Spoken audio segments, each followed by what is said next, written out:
êtes sur Instagram et ceci est mon 3e podcast tricot. J'espère que vous allez tous bien, que vous avez passé des bonnes vacances si jamais vous étiez en vacances cet été.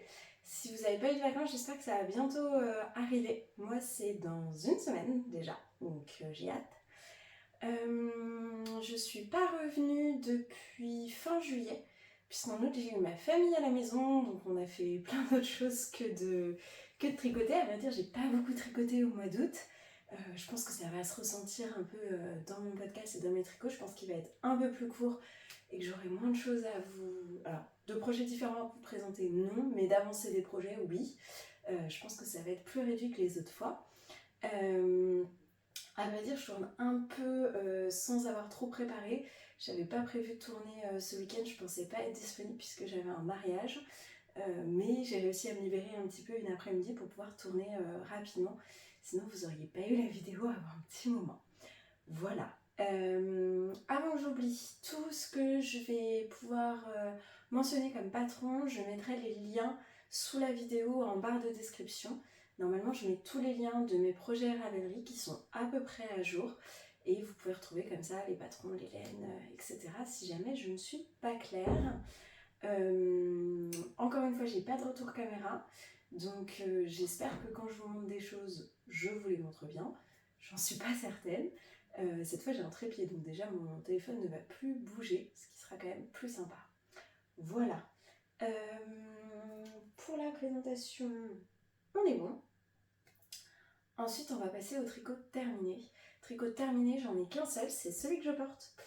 C'est le Stromboli de Kathleen Hunter, que je vous ai déjà présenté dans les podcasts 1 et 2, puisque je l'ai commencé à l'Ascension et je l'ai terminé seulement le jour de la rentrée scolaire, le 1er septembre. Moi j'ai pas de rentrée, mais psychologiquement j'ai terminé un projet pour la rentrée, c'était sympa.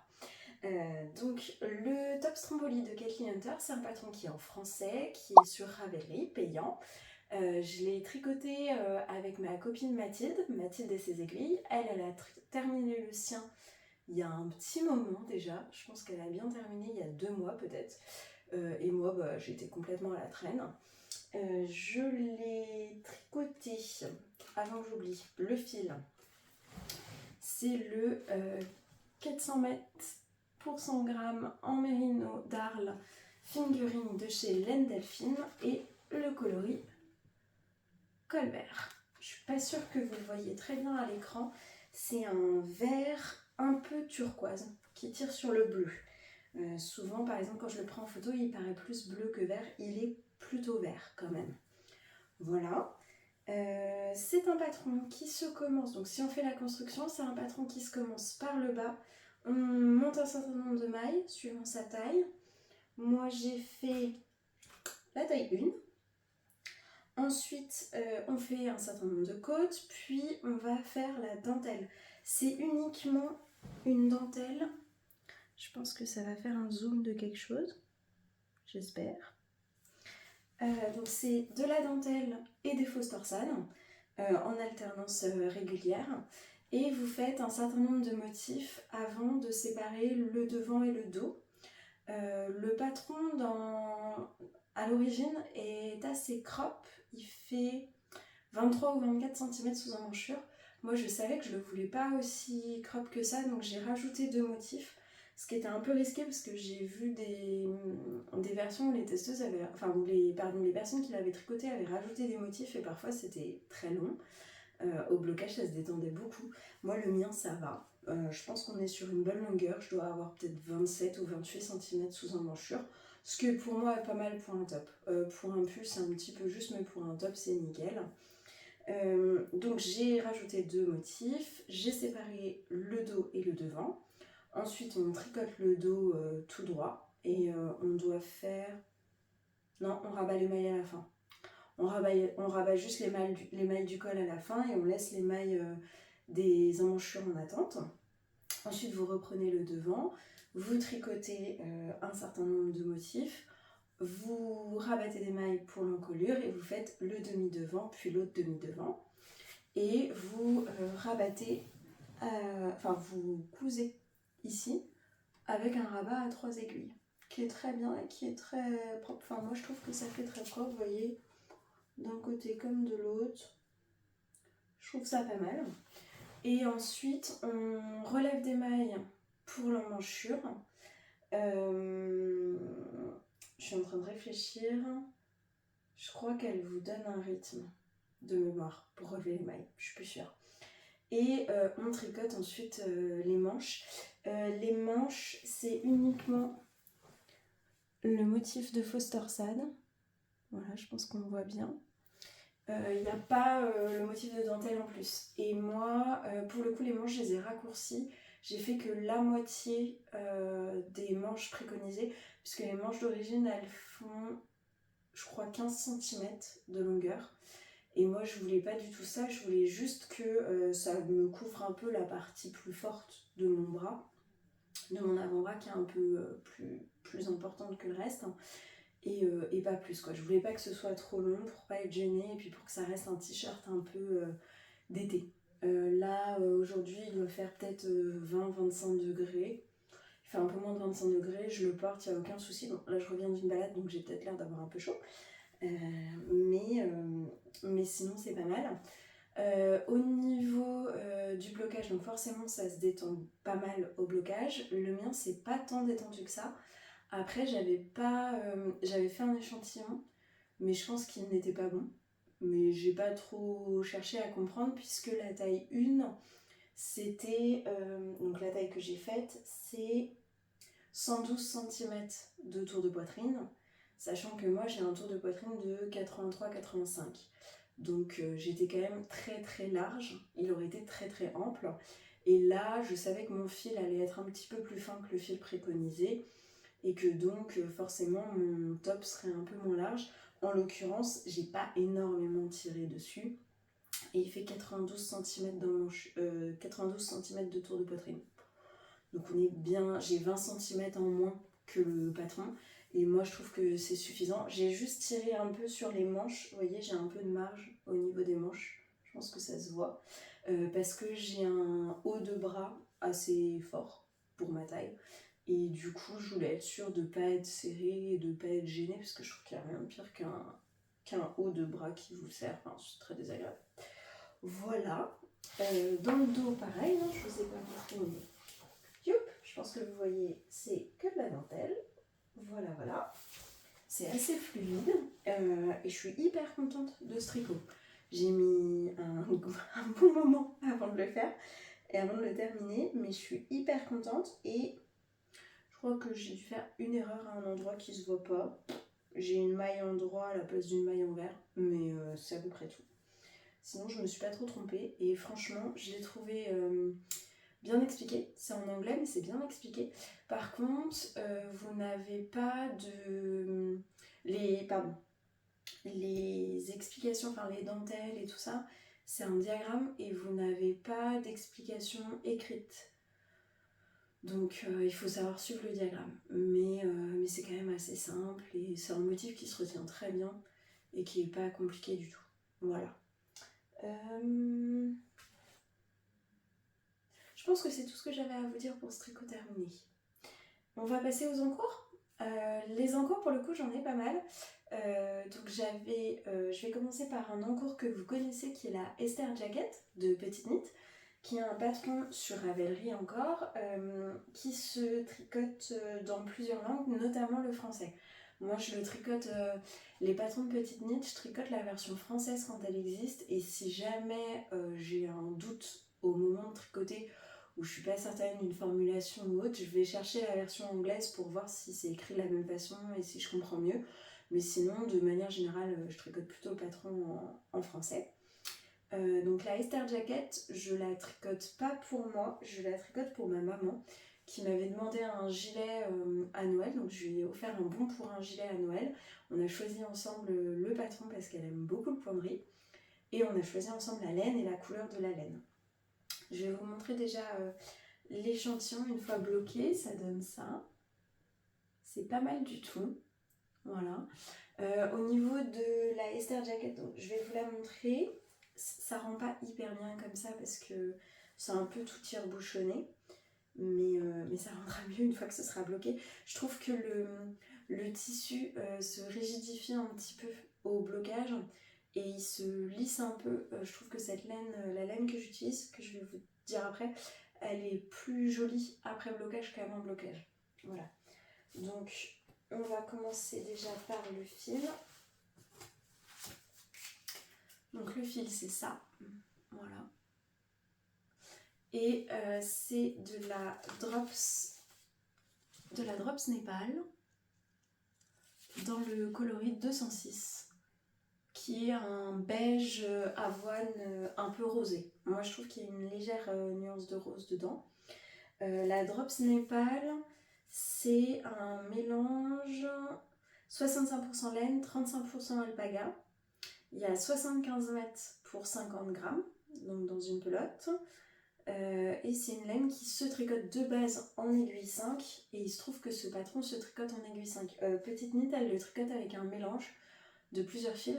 Moi, je savais en fait, je tricote la taille XL pour ma maman et je la tricote avec un tout petit peu moins d'aisance que ce qui est recommandé par le patron parce que ma maman en voulait moins. Mais c'est une bonne taille XL avec, je vais peut-être même la rallonger un petit peu parce qu'elle aime bien les gilets un peu longs. Et donc je voulais un fil qui à la fois soit facile d'entretien et je voulais pas forcément un gros mélange avec plusieurs fils parce que c'est tout de suite un peu plus onéreux. Et là on était parti plutôt sur un prix raisonnable, quoi. L'idée c'était d'avoir un pull raisonnable que ma mère aurait pas peur de porter partout et d'abîmer, enfin pas forcément d'abîmer, elle va pas abîmer son pull, mais voilà, qu'elle ait pas peur de l'user parce qu'il est trop précieux. Voilà. Donc on a pris les Drops Népal, c'était un bon compromis. L'échantillon pour moi il est bon en largeur, j'ai 16 mailles. Par contre en hauteur j'ai que 22 rangs au lieu de 28. Mais la plupart du temps dans le patron les explications sont données en nombre de centimètres et non en nombre de rangs. Donc normalement ça devrait pas trop impacter la taille du pull à la fin. Donc je fais la taille XL, j'aurais pu faire la taille double XL mais je voulais pas les 20 et quelques centimètres d'aisance recommandés. On est parti sur une dizaine de centimètres d'aisance qui était déjà pas mal et qui pour un gilet me paraît assez correct. Je regarde là parce que j'ai mon carnet, vous devez le voir. Qu'est-ce que je voulais vous dire là-dessus? Je vais vous parler un peu de la construction. Je vais peut-être l'enfiler. Alors, gardez en tête que ça ne ressemble à rien parce que ce n'est pas bloqué, ce n'est pas ma taille et le câble est trop petit. Voilà, comme ça on a tout. Hop, normalement on est assez fixé. J'espère que là je vais pas perdre de maille. On va voir.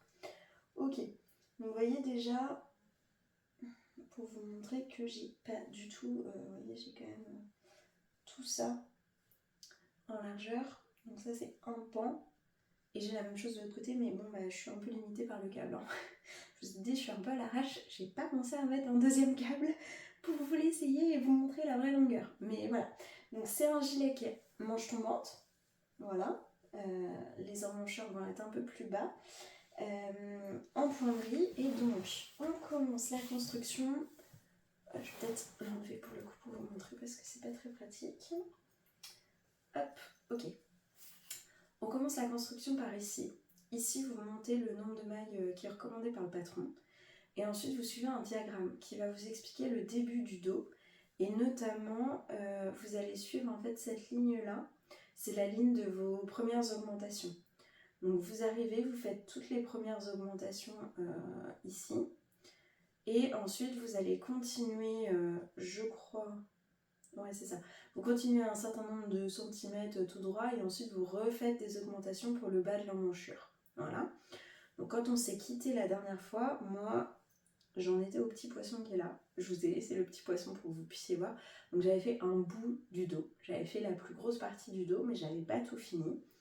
Et une fois que vous avez fait toutes vos augmentations, y compris pour l'emmanchure, tout ça, ouais, par ici. Vous continuez encore un petit peu tout droit pour arriver à la longueur recommandée. Voilà. Donc on fait ça et ensuite on vient récupérer les mailles le long de ces lignes d'augmentation que vous avez faites Alors c'est assez propre puisque du coup on n'a plus qu'une seule ligne comme ça qui fait une jolie couture. Je trouve que ça rend vraiment bien. Et ensuite vous faites un demi devant puis l'autre demi devant avec les augmentations pour le gilet. Voilà, donc on a une jolie courbe d'augmentation pour faire un col rond. Et puis ensuite on va tout droit jusqu'à un certain nombre de centimètres. Et ensuite on rejoint, alors j'allais dire en rond mais pas en rond vu que c'est un gilet, mais on rejoint en tout cas les deux demi devant et le dos pour avoir tout sur le même câble. Donc pour la jonction on est en pointerie ici sous l'emmanchure. Et après, vous continuez de tricoter le gilet à la longueur que vous souhaitez. Enfin, Petite Knit vous recommande une longueur, mais vous n'êtes pas obligé de la suivre, quoi. Ce qui fait que... qu'est-ce que je voulais dire? Donc moi, j'ai fait tout ça. Je voulais vous dire aussi que du coup, la ligne d'épaule, en fait, elle est en décalé. Elle est plutôt à l'arrière de l'épaule que au-dessus. Donc, faut pas trop s'inquiéter. Et moi, je me suis arrêtée au bout d'une pelote, en fait. J'ai presque terminé ma pelote, j'ai coupé juste un bout qui restait, qui servait à rien. J'avais pas de quoi faire un rang en plus. Et une fois que j'avais terminé ma pelote, en fait, j'ai attaqué une manche parce que j'ai dans l'idée de faire essayer à ma maman la manche pour voir un peu la longueur. Parce que c'est que le deuxième gilet que je lui fais. Donc j'ai aucune idée de la longueur de manche qu'il lui faut habituellement. Je connais la mienne, mais la sienne, je la connais pas très bien. J'avais pris ses mesures, mais j'ai pas trop pris ses emmanchures. Donc j'ai commencé une manche, on relève un certain nombre de mailles. Là, elle vous dit, Petite Knit vous dit un peu combien de mailles il faut relever. Enfin, elle vous dit combien de mailles il faut relever, elle vous dit un peu comment les relever. Mais moi, j'ai eu plus de difficultés. Je l'ai fait au moins 4 ou 5 fois, peut-être. Après, ça m'a saoulée. Parce que comme j'ai pas le même échantillon en termes de rang, forcément, j'ai pas tricoté autant de rangs qu'elle pour arriver là où on en est. Et donc, quand j'ai besoin de relever des mailles, moi, il faut que j'en relève plus par rang que ce que elle préconise pour avoir le bon nombre de mailles. Et pour autant, je voulais vraiment garder le bon nombre de mailles en circonférence de manche parce que mon échantillon en largeur, lui, il est bon. Et la manche, elle est un peu large, mais elle n'est pas non plus super large. Donc je voulais pas que ma mère ait des manches très fitées avec un gilet qui ne le soit pas. Donc j'ai eu un peu de difficulté à relever les mailles, mais une fois que c'est fait, ça se passe bien. Et ensuite on tricote, donc en bas vous avez une maille centrale endroit sous l'emmanchure qui va courir tout le long du bras et autour de laquelle vous allez faire les diminutions. J'ai pas encore fait moi la diminution, j'ai vu à quoi elle ressemblait, je suis pas certaine d'avoir bien compris, enfin, j'ai compris comment il faut la faire mais je suis pas certaine du résultat que ça va donner, donc j'attends de la faire pour voir un peu ce que ça donne. Vous faites du pointerie quasiment tout le temps, sauf à un endroit où vous avez un motif, ici. Et ce qui est un peu étonnant dans le patron, c'est que le motif est pas... Oui, c'est ça. Le motif est pas du tout centré par rapport au haut de la manche, en fait. Enfin, vous avez l'impression qu'il n'est pas du tout centré par rapport au haut de la manche. Si je tiens mon gilet correctement, ou si je le remets... Hop, je vais le remettre. Donc moi, je suis censée avoir voilà, la ligne d'épaule un peu en arrière. Et le motif, en fait, il est ici, quoi. Alors, attendez que je vous dise pas de bêtises. Non, c'est ça. Le motif, il est de là à là. Donc, il est un peu décalé. Il est un peu sur l'avant du bras. Il n'est pas vraiment sur le haut du bras, quoi. Il est un peu décalé vers l'avant. Donc ça m'a un peu perturbée au début. Donc, j'ai compté, j'ai recompté, j'ai re-recompté. Mais bon, c'est comme ça, hein. Voilà.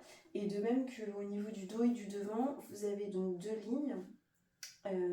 Ici et ici. De part et d'autre du relevage de mailles, et en fait elles ne tombent pas l'une en face de l'autre. Ça j'ai trouvé ça un peu dommage. J'aurais bien voulu qu'elles tombent l'une en face de l'autre et que ça fasse plus joli. Après, je pense que personne ne va regarder au-dessus des épaules de ma mère pour lui dire tes lignes, elles sont pas l'une en face de l'autre, c'est pas terrible, hein. Je pense que personne va lui dire ça. Mais voilà, ça m'a un peu perturbée au début, puis de toute façon je voyais pas trop comment changer, donc j'ai rien changé. Hop, j'ai je me suis emmêlée dans mon tricot. Donc j'ai laissé comme c'était. Et le motif que vous faites, c'est le même motif que sur le corps, quoi. Hop, je vous montre. Voilà. Là, vous avez le motif. Voilà. Donc voilà, j'en suis là. Je trouve que ça avance plutôt bien. Alors ça fait un moment que j'y ai pas touché. Ça fait au moins... Ah, ça doit faire pas loin de 15 jours que j'y ai pas touché. J'ai vachement bien avancé début août. Parce que j'avais très hâte de rassembler tous les morceaux du dos et du devant pour le faire essayer à ma mère et être sûre que la taille lui allait, parce que j'étais quand même pas sereine. Et puis on n'a pas du tout le même gabarit, donc c'est plus difficile de juger si c'est bon ou si c'est pas bon. Et puis ça lui allait. Et donc après j'avoue que je l'ai un peu mis en pause. Là je pense que je vais le reprendre parce que il a fait chaud aussi, donc ça m'a pas aidé. Et j'avais pas beaucoup de temps de tricot, donc j'en ai profité pour faire soit des choses pour moi, soit des choses plus faciles à faire en tout cas, que ça où j'avais besoin d'un peu de me concentrer sur le rythme des diminutions, le rythme du motif, etc. Voilà. En tout cas, c'est plutôt agréable à tricoter. La laine, je suis pas une grande fan, mais parce que moi je suis pas une grande fan des laines avec de l'alpaga, ça me gratte, donc moi je pourrais pas porter ce gilet au quotidien. Mais en soi, sinon, ça gratte. Enfin, une personne classique qui n'a pas de problème avec l'alpaga, ça la gratte pas du tout et ça, c'est très doux et c'est très joli. J'avais peur que ce soit un peu mou parce qu'il y avait de l'alpaga, mais comme c'est pas du 100% alpaga, ça se tient bien quand même. Je trouve que le gilet se tient bien et on va plus le penser comme un gilet que comme une veste. Donc, s'il a juste ce qu'il faut de tenue, ça ira. Je fais attention aussi à pas le tricoter trop parce que quand je le tricote trop longtemps, j'ai le nez qui me gratte. Je pense que c'est l'alpaga qui fait ça et d'un coup ça me démange le nez, c'est affreux. Donc je dois avoir des petits poils d'alpaga qui volent ou quelque chose comme ça. Donc je fais attention à pas trop le tricoter non plus d'un coup. Voilà. Pour la Star Jacket, je pense que c'est bon. On va passer au projet suivant. Le projet suivant, c'est celui-ci. Il est dans ce sac. Pour vous expliquer le projet suivant, mi-août, il y a un moucheron qui vient de passer. Mi-août, le 15 août, en fait, je suis allée à un apéro tricot à Auray, qui était hyper sympa. Je vous mettrai le compte Instagram de l'apéro tricot dans la barre de description, je pense. Comme ça, si jamais vous êtes dans le Morbihan ou vous êtes en vacances par là ou pas très loin, bah, vous pourrez y aller. C'est tous les vendredis en fin d'après-midi à Auray. Donc c'est super chouette. Moi, j'y suis allée une première fois au mois de juin. Et j'avais pas pu y retourner parce que j'ai pas de voiture en ce moment et que le vendredi je termine assez tard. Et je suis toute seule dans mon coin donc je peux pas faire de covoiturage, pas forcément. Et le 15 août j'avais une tricopine qui était à côté de chez moi qui du coup a pu m'emmener et je ne travaillais pas le 15 août après-midi. Donc on en a profité, on s'est échappé à l'apéro tricot toutes les deux. Et pour ça, j'avais monté un projet parce que j'avais que mon gilet à ce moment-là et si j'avais encore celui-ci. Mais celui-ci, clairement, en apéro tricot, c'est un coup à faire des bêtises. Hein. C'est pas la peine, il y a trop de dentelle, moi, j'arrive pas à suivre. Donc je voulais un projet facile et quoi de mieux qu'une chaussette. Et pour ça, j'ai monté une chaussette que j'avais très envie de monter depuis un moment, qui est la chaussette Omar de Lysandre Hourdin, qui est un patron en français sur Ravelry. Lysandre Hourdin, si vous la connaissez pas, elle fait des podcasts déjà qui sont géniaux. Et elle fait des patrons de chaussettes, notamment des chaussettes en jacquard qui sont incroyables. Les chaussettes Omar, moi je les avais... J'ai une herbe dessus. Sérieux. Pardon. Les chaussettes Omar, je les avais testées pour elle. Ma première version, c'était une version que j'avais faite pour son test. J'avais testé la taille 72 mailles et je les avais tricotées pour ma maman. Je vous mettrai une photo. Comme ça, vous verrez ce que ça donne. Et j'avais très envie de faire une version pour moi. Et là, j'ai un peu modifié le patron, mais j'ai suivi en fait une version que Lysandre avait elle-même fait. Elle a posté une fois une photo de ses chaussettes exactement comme ça, sauf que le écru était du gris. Voilà. Moi, je voulais du écru. Donc, j'avais acheté les laines il y a un petit moment déjà pour le faire. Et j'avais pas eu le temps de m'en occuper. Donc là, je m'en suis occupée. Je me suis dit, si je fais pas les chaussettes Omar en été, je les fais jamais, quoi. Donc j'ai fait cette espèce de marinière. Donc avant l'apéro tricot, j'avais monté mes 64 mailles, j'avais fait mes côtes, donc j'ai fait des côtes 1-1 classiques. Ensuite, on fait quelques petits rangs et après on fait le jacquard. Donc j'avais fait tout ça et j'étais arrivée dans les rayures pour l'apéro tricot. Comme ça, j'ai fait des rayures et j'ai fait mon talon pendant l'apéro. Voilà, c'était très bien et au moins ça fonctionnait bien. C'est quelque chose qui est assez facile à faire pour moi en papotant. Pour le jacquard, sur ma première version, j'avais suivi exactement le patron de Lysandre qui recommande en fait d'augmenter le nombre de mailles juste avant le jacquard, de tricoter votre jacquard et de rediminuer votre nombre de mailles pour arriver à votre nombre de mailles habituel pour le reste du pied. Sauf que moi j'ai un jacquard qui est très lâche et du coup dans ma première version de chaussette, on a une espèce de décroché au niveau du jacquard qui est pas moche et qu'on voit pas une fois qu'on l'a sur le pied, mais que j'avais pas forcément envie d'avoir là. Depuis, j'ai fait d'autres chaussettes en jacquard, j'ai fait d'autres jacquards, donc je sais que moi, j'ai pas besoin d'augmenter le nombre de mailles. Donc, très tranquillement, j'ai soigneusement monté mes 64 mailles habituelles, et arrivé au jacquard, je me suis rendu compte qu'il n'y avait pas de grille, enfin que la grille ne s'adaptait pas sur 64 mailles. Bah non, elle est prévue au minimum pour 60 mailles. Donc au lieu de faire le petit rang d'augmentation que Lysandre préconise, bah moi j'ai fait un rang de diminution, j'ai fait 4 diminutions, j'ai fait mon jacquard sur 60 mailles, et ensuite j'ai fait 4 augmentations, là où elle refait les diminutions, j'ai fait 4 augmentations pour revenir à 64 mailles pour le reste de mon tricot. J'aurais pu rester en 60 mailles sur le reste de mon tricot, mais je sais pas, par acquis de conscience, je me suis dit je vais quand même remonter 4 mailles de plus, ça peut pas faire de mal, et puis voilà. Donc j'ai fait ça, et ensuite j'ai fait mes rayures en alternant. Je fais courir mon fil pour les rayures. Pour toutes les rayures, pour toutes les rayures, je fais courir mon fil. Je crois que je l'ai pas fait courir entre le homard et la première rayure bleue, mais pour le reste, je fais courir mon fil. Et pour mes rayures, vous voyez, c'est pas nickel. En fait, je me contente de glisser la première maille une fois qu'elle a été tricotée. En fait, quand je change de couleur, je fais un rang avec la nouvelle couleur et au deuxième rang, je glisse la première maille tricotée avant de tricoter le reste du rang. Voilà. Ça évite d'avoir un décalage qui soit trop important. C'est pas parfait, mais ça évite. Et puis ça me permet aussi, je coince un peu mon fil pour éviter d'avoir trop de petits trous au début de mes rangs, quoi. Voilà, là c'est pas parfait, mais c'est pas cata non plus. Et ce que je ferai, c'est que pour la deuxième chaussette, je vais faire le talon de l'autre côté de façon à avoir mon changement de rang à l'intérieur du pied pour moucheron, avoir mon changement de rang à l'intérieur du pied pour la chaussette gauche et pour la chaussette droite. Comme ça, mes chaussettes, elles seront symétriques et on verra pas trop le changement de rayure. Voilà.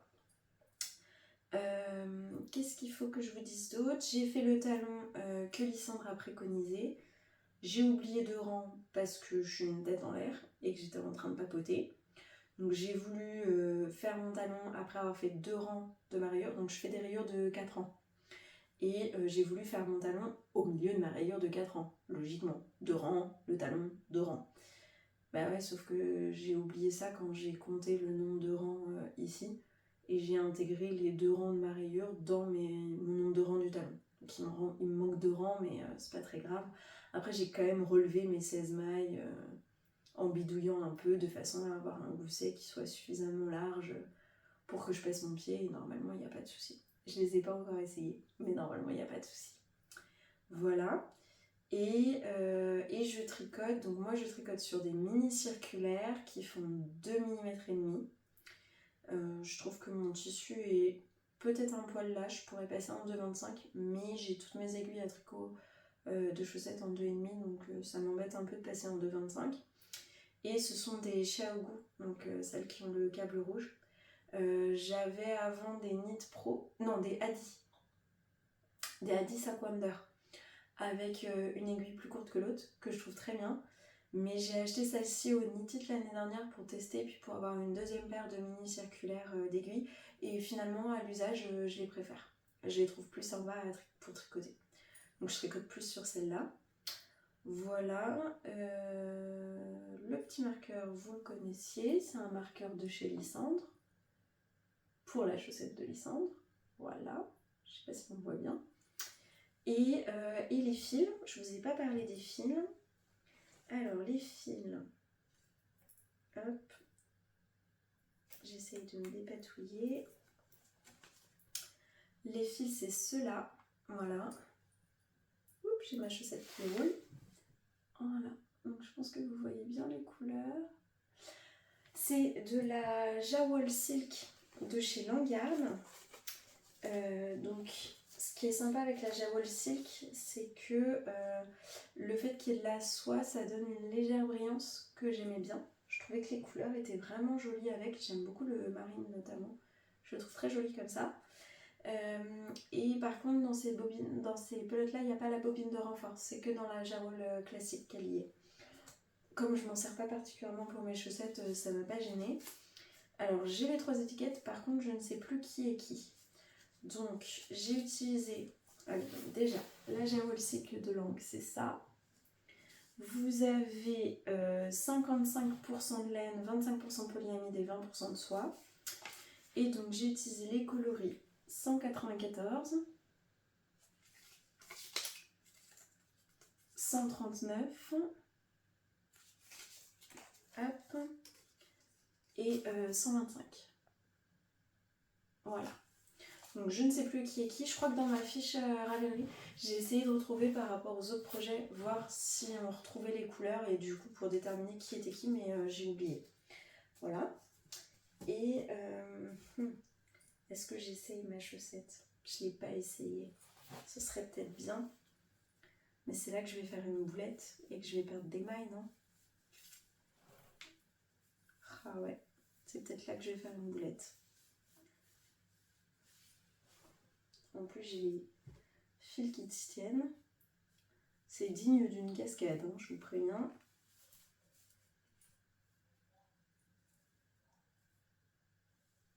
Ah, j'ai perdu des mailles. J'ai perdu des mailles. Hop. Et alors là, il faut en plus faire une petite acrobatie. Oh, je ne sais pas si vous allez voir quelque chose.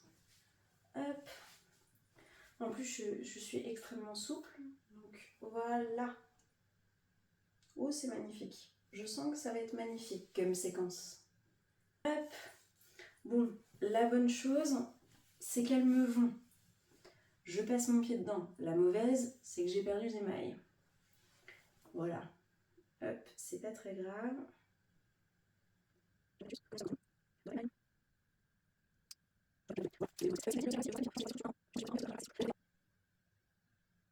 Tout va bien, j'en ai perdu que 2 mailles. Voilà. Et vous avez eu l'occasion de voir ma souplesse. Si je vous ai pas dit, ce jacquard-là aussi, je croise très peu mes fils, moi. Je pense que je les ai croisés surtout sur un rang. Je pense que j'ai dû les croiser sur un rang, mais pas sur les autres. Après, j'ai un jacquard assez souple. Là, j'ai regardé en passant ma chaussette, donc il faut faire un peu attention, mais ça passe. Ça passe sans problème. Donc, je suis aussi assez rassurée. Voilà. Donc ça, c'est le projet que j'avance quand j'ai pas eu beaucoup de temps pour tricoter, quand j'attendais pour dîner, quand j'attendais pour qu'on parte faire quelque chose, etc.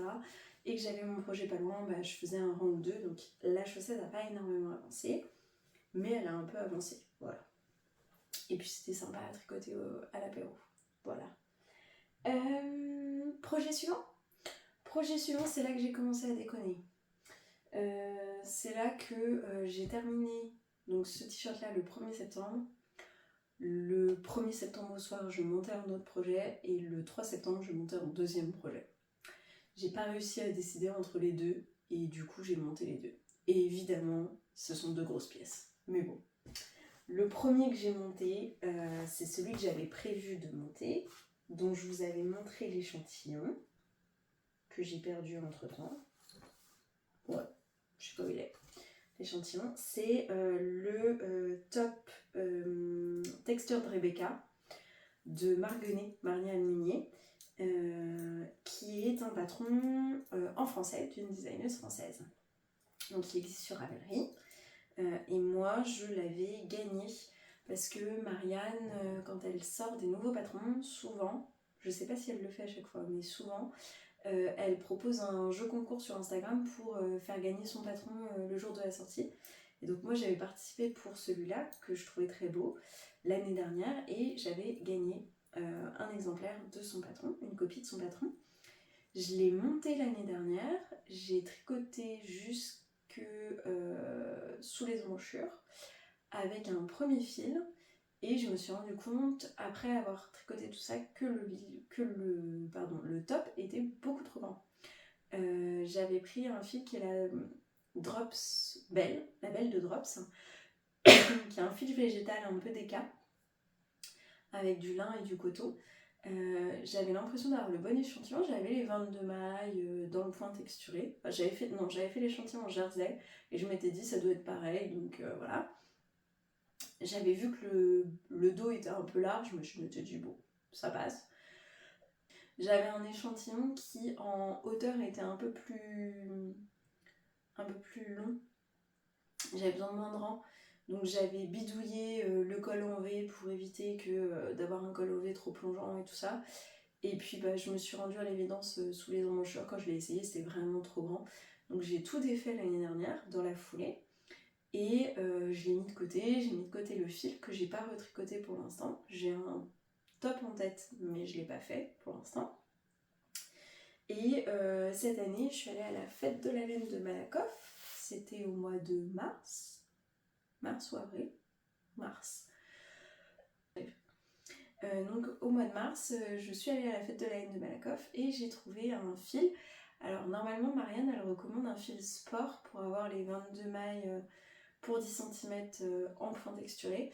Moi j'ai pris un fil fingering parce que j'ai pas trouvé de sport qui me plaisait, donc j'ai pris un fil fingering, mais j'ai pris un fil, une fibre animale. J'ai pris du 100% mérino d'Arles, le même fil en fait que celui-ci. Je l'ai aussi acheté chez Laine Delphine. Voilà, donc je vous remonte l'étiquette. Je l'ai aussi acheté chez Laine Delphine et j'ai pris le coloris tomate. Et je me suis dit que comme c'était une fibre animale, déjà c'est beaucoup plus versatile, c'est beaucoup plus facile pour se détendre, etc. Et puis d'avoir un échantillon plus petit, au pire je tricotais une taille au-dessus et c'était pas très grave. Donc je vous montre le fil, il est magnifique, j'adore cette couleur. Je suis complètement dingue de cette couleur. En fait, pour tout vous dire, je suis allée sur le stand, j'ai vu ces deux coloris là et j'avais le top Stromboli en tête et je n'ai pas réussi à me décider. Et donc du coup j'ai acheté les deux et j'en ai pris un des deux pour le Stromboli et l'autre pour le texture de Rebecca. Voilà. Donc là moi j'ai un échantillon de 24 mailles. J'ai quand même pris la même taille que celle que j'avais pris la dernière fois parce que Marianne recommande une aisance assez importante de 15 cm. Et moi je voulais pas forcément une aisance aussi importante, donc je me suis dit en prenant la même taille, je vais avoir un top un peu plus petit et je tomberai sur une aisance qui me correspond un peu plus. Donc j'ai pris la taille 2 qui est la taille 99 cm et a priori avec mon échantillon je serai plutôt autour des 90-91 cm, ce qui fera environ 7-8 cm d'aisance positive, ce qui est suffisant pour moi. Ça va faire un top de la même aisance que celui-ci quoi, globalement. Ce qui pour moi me va. Voilà. Je le tricote, ah oui je vous ai pas dit, je le tricote en 3,5 qui sont les aiguilles recommandées par le patron pour le coup. Voilà. Donc on commence par monter toutes les mailles du dos. Voilà. Et après on commence un jeu de rangs raccourcis à gauche et à droite du patron de façon à créer des emmanchures. Enfin à créer plutôt une ligne d'épaule un peu décalée. Et après on reprend le top comme si de rien n'était. Vous voyez là, ici j'ai beaucoup plus de tissu que ici. Voilà. Et donc ensuite on descend le dos jusqu'à faire 20 cm sous emmanchure. Et donc là vous faites des rangs de jetés, des rangs de points texturés qui a un point de blé, des rangs de jetés, des rangs de jersey, etc. Et donc c'est une alternance en fait, tout le top est une alternance entre le point de blé Et le jersey séparé par des rangs de jetés. Donc je vous montre un peu. Après je vais aller faire une pause pour boire un coup. Vous voyez le point de blé et le jersey. Et je sais pas si vous allez le voir à la caméra, mais il y a des nuances qu'on voit particulièrement bien dans le jersey de la laine. Et que je trouve vraiment mais trop belle quoi. Voilà. Donc il fallait faire une vingtaine de centimètres sous un manchot pour ma taille. Là j'y suis. Et donc du coup je vais avoir à relever les mailles. Si je dis pas de bêtises, je relève les mailles ici. Et après je les relèverai ici à partir du rang raccourci en fait. De là où j'ai commencé mes rangs raccourcis jusqu'au bout de mon top. Je vais les relever là. Et je me rappelle plus pourquoi j'ai mis un nanomarqueur là. Ça devait avoir une signification mais j'ai oublié. Donc ça m'aide pas beaucoup. Tant pis. Et donc là je vais relever les mailles et je vais pouvoir faire chaque demi-devant. Et ensuite les rejoindre, puis rejoindre un peu plus tard en rond avec le dos. Voilà. Donc ça c'est la construction, c'est assez simple, c'est bien expliqué. Donc le patron, je vous le disais, il est en français. Par contre... Alors, on a été un peu interrompu parce que il y a eu cette petite boule de poils dont il a fallu s'occuper. Et parce que je n'avais plus de batterie. Voilà. Donc on va pouvoir reprendre le podcast. Je vais leur lâcher Virgule, le chien de ma maman. J'en étais arrêtée ici. Et je vous disais, je vous parlais des diagrammes. Et je vous disais que pour les explications, en fait, donc le dos est expliqué en rang par rang. Et le point texturé également est expliqué en rang par rang. Et c'est uniquement pour les demi-devants que vous avez des explications en diagramme. Et les diagrammes ne sont pas traduits en rang par rang. Donc il faut jongler un peu avec. Mais comme vous avez l'explication écrite pour le point, normalement ça devrait bien se passer. Voilà. C'est mon deuxième top de l'été. Et ce sera probablement mon dernier parce que je l'ai commencé début septembre. Et je l'aurai pas fini avant au moins fin septembre. Donc il y a de grandes chances pour que j'en fasse pas d'autres derrière et que je m'arrête et que je fasse que des pulls après, à partir de là. Parce que je porte des pulls et je tricote des pulls la majorité de l'année. Donc c'est pas grave, j'avais prévu d'en faire d'autres, mais je les ferai l'année prochaine. Au moins j'ai déjà les patrons et les laines. Voilà. Et j'ai un dernier projet à vous présenter, en espérant que mon téléphone tienne suffisamment longtemps en batterie. Donc le dernier projet, c'est le deuxième avec lequel j'avais hésité à monter. Donc j'ai tenu 2 jours de plus et je l'ai monté quand même. Pour ce deuxième projet, tout est parti de ce fil. Voilà. J'espère que vous allez bien voir les nuances. Je sais que j'ai pas mal de lumière qui vient du côté là. J'ai une fenêtre par ici. J'espère que ça ira et que vous verrez quand même bien les bonnes couleurs et en tout cas que vous n'aurez pas une lumière trop moche. C'est le seul jour où il fait beau, donc faut quand même en profiter. Voilà. Donc ce fil-là, c'est un fil que j'ai eu, qu'on m'a offert pendant des vœux laineux. C'est un coloris de chez Célène qui s'appelle Rose Anglais, qui est ici teint sur sa base fingering sock pour les chaussettes. Donc ça doit être je crois qu'il doit y avoir 20 ou 25%. Attendez, hop, on va sortir l'étiquette. C'est du 75% mérino, 25% nylon. Coloris rose anglais. Hop.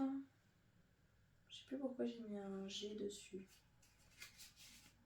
Je sais plus pourquoi j'ai mis... Il y a une lettre dessus, mais je sais pas si c'est moi qui l'ai mise ou pas. Voilà. Donc c'est ça et ça. Voilà. Et donc comme vous pouvez le lire, j'avais un reste de 70 grammes, qui est un beau reste, qui m'avait été offert pendant les vœux laineux, avec d'autres pelotes. Et c'est pas forcément une couleur avec laquelle je ferais des chaussettes. En tout cas à l'époque, c'était pas une couleur avec laquelle j'aurais fait des chaussettes. Parce que je n'étais pas forcément très rose, mais j'adore, je le trouve très très beau en fait. Il y a plein de nuances. En plus moi il m'a été offert, il était remis en écheveau, donc c'était vraiment très joli. Là je l'ai bobiné. Et rapidement, j'ai eu en tête un patron de pull qui s'appelle le Once and For All de Maxime Cyr, dont je vous ai parlé, je pense, dans mon premier podcast parce que je venais de l'acheter. Parce que Maxime Cyr faisait des promotions, donc j'en avais profité pour l'acheter.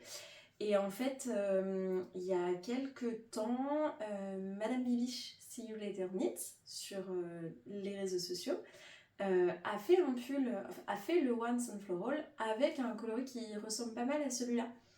Et elle l'avait associé à un coloris qui ressemble pas mal à celui-là et à un coloris qui ressemble pas mal à celui-là. Honnêtement, j'ai pas été chercher bien loin, j'ai pris presque la même association de couleurs et je la trouve super jolie. Donc, vous voyez pas mais je viens de perdre ma pelote. C'est pas grave, j'en ai pas besoin pour la suite. Le deuxième fil, le fil blanc, c'est de la Arouetta de chez Fil Colonna. Le coloris 100, qui est le beige, le blanc. Ouais, normalement c'est le blanc blanc. Et le 101, le blanc écru. Donc je crois que c'est le blanc blanc. Voilà. Et à côté, j'ai pris une quantité pull du coup de la Bébé Mérino de Fenty. Voilà, dans ce coloris-là, qui est magnifique. Et qui est le coloris 861, le coloris marine. Et j'adore ce fil. C'est la première fois que je le tricote. Et j'ai trouvé ça super agréable à tricoter. Alors déjà, donc c'est du 100% laine. Il y a 200 mètres pour 50 grammes, donc une pure fingering, comme les autres. Hein. Sauf que lui, c'est pas un fil à chaussettes, alors que les autres, oui. Je trouve qu'il est un peu dodu. J'ai fait un échantillon, j'ai trouvé que tout de suite, il s'était bien lissé, que ça faisait presque vraiment fil pour le jacquard, quoi. Les mailles s'amalgamaient bien. Je pense qu'il va donner un très joli tissu. Et il est très doux. Et j'ai vraiment bien aimé. Donc je suis très contente d'avoir pris ça. Je crois que j'avais acheté cette quantité sur un fil à Orsay. Quand j'y étais allée il y a quelques temps. Et donc j'ai un tout petit début. Alors moi je suis déjà, pour ce pull, je suis déjà en automne. Hein. Donc j'ai les petits marqueurs en forme de renard qui m'ont été offerts. Et j'ai le petit marqueur feuille d'automne. Je sais pas si je peux vous le montrer plus facilement. Hop, voilà, le petit marqueur feuille d'automne qui vient du repère des tricopines. Ouais, qui vient du repère des tricopines. Voilà. Et donc j'ai un tout petit début. Donc c'est un pull, je vous aurais mis une photo normalement, avec un jacquard sur tout le yoke. On commence par monter des mailles. Ça donne l'impression que je suis tout tournicotée, mais je vous assure que j'ai pas twisté mes mailles. Donc on commence par monter des mailles pour l'encolure. On fera les côtes après coup pour resserrer l'encolure. Ensuite on fait peut-être un rang droit. On fait des augmentations et après on attaque le jacquard. Le jacquard il est expliqué en diagramme. Il n'y a pas de rang par rang. C'est un patron en français puisque Maxime Cyr il est canadien francophone. Donc il met ses patrons en français, ce qui est très très chouette. C'est un jacquard qui est pas si simple. Déjà parce que c'est des très grosses pièces, donc il va y avoir pas mal de mailles. Vous voyez là par exemple, j'ai déjà dû croiser mes fils parce que j'ai 14 ou 15 mailles entre deux motifs au début. Donc moi je commence à croiser à partir après 11 mailles. Bon bah là j'ai croisé quoi. J'avais pas trop le choix, j'ai commencé à croiser mes mailles, ce que je fais pas forcément beaucoup. Vous avez 5 ou 6 rangs où ce sera à 3 couleurs. Et je vois pas comment on peut échapper aux 3 couleurs. Parfois on peut avec du duplicate stitch en faisant les mailles après coup et tout ça. Là ça me paraît quand même compliqué. Donc pour un premier jacquard j'irai pas forcément. C'est un jacquard qui est assez long, il fait une 50aine de rangs. Mais il est vraiment beau, j'ai très très hâte de le faire plus. Pour moi le jacquard c'est un peu une récréation, j'adore faire ça. Donc je suis hyper contente, je le pose, je le reprends dès que je peux faire quelques rangs et tout ça. Là j'ai vraiment pas beaucoup avancé, hein. Je l'ai commencé cette semaine en même temps. Donc j'ai pas eu beaucoup de temps de tricot comme vous l'aurez compris, à force. Voilà. Je trouve ça super joli. Et oui, je voulais vous dire, il y avait un truc que je trouvais un peu étonnant dans le patron. Moi c'est la première fois que je vois ça dans un patron. Et c'est là que je me dis qu'il faut bien lire la légende. En fait, il vous fait faire des augmentations dans le jacquard, donc ça, il n'y a pas de souci. Et pour symboliser les augmentations, c'est un petit cercle. Ce dont j'ai l'habitude aussi, hein, ça, pourquoi pas. D'habitude, c'est plutôt un V, mais bon, un petit cercle pour moi, normalement, c'est plutôt un jeté, mais là, je comprends que c'est pas un jeté, c'est une augmentation intercalaire. Et en fait, ce que j'ai trouvé assez étonnant, c'est que pour lui, quand vous avez juste la case avec le cercle, c'est pas vous faites une augmentation intercalaire, c'est vous tricotez une maille et vous faites une augmentation intercalaire, mais dans la même case. Et ça, moi au début, j'avais pas compris, du coup j'avais commencé, et en fait, je voyais bien que j'avançais trop vite, quoi, que j'allais pas avoir le bon nombre de motifs par rapport au nombre de mailles que j'avais. Alors j'aurais pu m'en rendre compte plus vite, enfin je m'en suis rendu compte à la moitié, aux 2/3 peut-être du premier rang, où je me suis dit vraiment il y a un truc bizarre, faut que je défasse et que je refasse. Là j'ai lu la légende et j'ai compris, toujours lire la légende, on devrait le savoir. Mais j'aurais pu m'en rendre compte aussi parce que normalement il vous fait mettre des marqueurs pour chaque motif et du coup forcément bah, vous ne tournez pas au marqueur suivant si vous ne suivez pas bien les instructions. Et moi, comme une nouille que je suis, je n'ai pas mis les marqueurs en me disant oh ça va, le jacquard, t'as l'habitude. Et ben j'aurais dû au début, ça m'aurait évité de me planter. Maintenant, je trouve que c'est plus nécessaire parce que bah, une fois qu'on a bien implanté le début du motif, après la suite elle est logique, ça va quand même, ça va courir l'un autour de notre base quoi. Donc normalement j'ai plus de raison de me planter. Voilà. Mais je suis hyper contente de tricoter ce pull. Ce que je vous ai pas dit, je le tricote en aiguille 3,5 comme mon projet précédent. Donc là j'ai des aiguilles en métal parce que j'ai mis mes aiguilles en bois sur l'autre patron. Parce que la laine glisse plus sur l'autre. Et puis pour le jacquard j'aime bien que la laine glisse bien. Donc j'ai pris mes aiguilles en métal, c'est des Knit Pro, en 3,5. J'ai le bon échantillon, les 26 mailles, donc je suis très contente. Je les ai fait avec la laine bleue qui est ma laine principale. Et je tricote la taille 2. Voilà, pour ce patron. Qui est la taille, normalement la bonne taille par rapport à l'aisance, etc. J'ai pas fait de folie. Parfois je prends une aisance un peu moins importante. Là je me suis dit, comme c'est un pull en jacquard, j'ai quand même envie d'être un peu ample. Le yoke étant un peu long, j'ai peur qu'il soit un peu bas, donc j'ai pas envie non plus d'être recroquevillée dans mon yoke un peu serré. Donc voilà, j'ai pris l'aisance recommandée. Je suis très très contente de tricoter ça. C'est pas mon projet sur lequel je vais avancer le plus au début, forcément, parce que j'ai d'autres choses à terminer avant. Mais j'aime trop le tricoter, quoi. J'avais trop envie de le faire, donc j'ai pas résisté. Voilà, j'ai un fil ici. Hop. Je pense que c'est tout ce que j'avais à vous dire dans ce podcast. Je suis pas sûre qu'il soit aussi long que d'habitude. Je ne sais pas s'il est aussi bien que d'habitude parce que, enfin, non pas que d'habitude il soit génial, hein, mais il est pas méga préparé. En plus, je me suis interrompue pour rebrancher, aller chercher le chien, tout ça. Voilà. Éviter de m'étouffer aussi parce que j'arrêtais pas de m'étouffer. Boire un petit coup. J'espère que la lumière c'est pas la cata. Je crois que le rouge de mon top Rebecca vous le voyez pas très bien, vous le verrez mieux la prochaine fois. Voilà. Sinon allez le voir sur le site d'Hélène Delphine. Je pense qu'il y a peut-être ces coloris qui sont marqués, mais en tout cas ils sont vraiment très beaux. Je vous souhaite une bonne journée ou une bonne soirée en fonction de quand est-ce que vous regardez cette vidéo. J'espère que vous allez bien tricoter et puis je vous dis à la prochaine. Salut!